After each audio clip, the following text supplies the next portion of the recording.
Have you ever bitten off more than you can chew? Taken on a challenge you clearly were not equipped for? Last June was my 35th birthday, and I sat up in bed and said, I need a goal.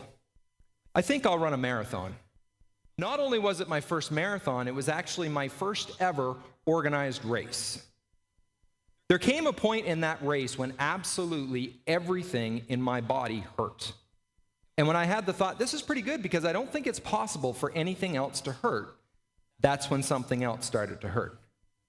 It hurt to walk, it hurt to stand still, it hurt to sit down. I know because I tried it. 3 paramedics stopped me that day to say, sir, are you okay? What actually made it a little bit better was there was thousands of other people running that race. I know this because I saw most of them go past me.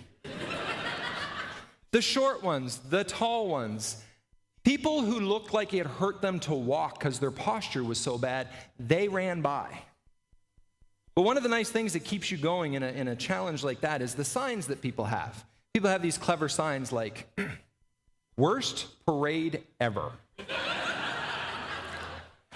Or another one that said, run like you stole something. Do you have any idea how tempting it was to steal that sign and run? But the sign that actually stands out in my mind the most that day was around 37 kilometers. And there was 3 little kids standing on the side of the road with a sign that said, you inspire us. Now, I don't mean to sound like a wimp, but when everything in your body hurts, your pain threshold's maxed out, you're a little bit sensitive.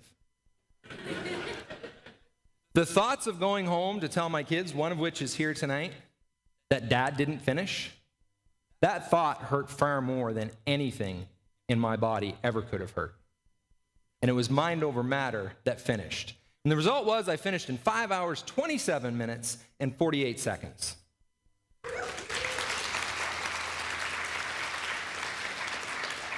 I said to my wife, Elaine, I said, that is the most awful, painful thing I have ever done to myself. I want to do it again. So 6 months ago, I hired a running coach, which basically means somebody told me how to punish myself to get ready for the next race. 2 days ago, if you've been standing on the side of the road in Toronto, you'd have seen me getting ready for my second marathon ever, the Scotiabank Marathon. And I looked calm and confident and determined that this year would be different. And there came a point in that race when absolutely everything in my body hurt. And the people started to run past. There were no paramedics that stopped me this year, but I'm pretty sure it's because I was very careful not to make eye contact. And not as many people went past, but there's one that stands out in my mind.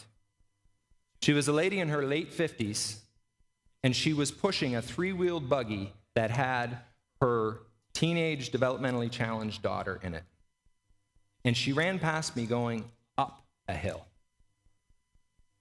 My respect for people like her and people that can finish a marathon strong just continues to climb and climb and climb. So the results of round 2 of me versus the Scotiabank Marathon, 4 hours, 6 minutes, and 41 seconds.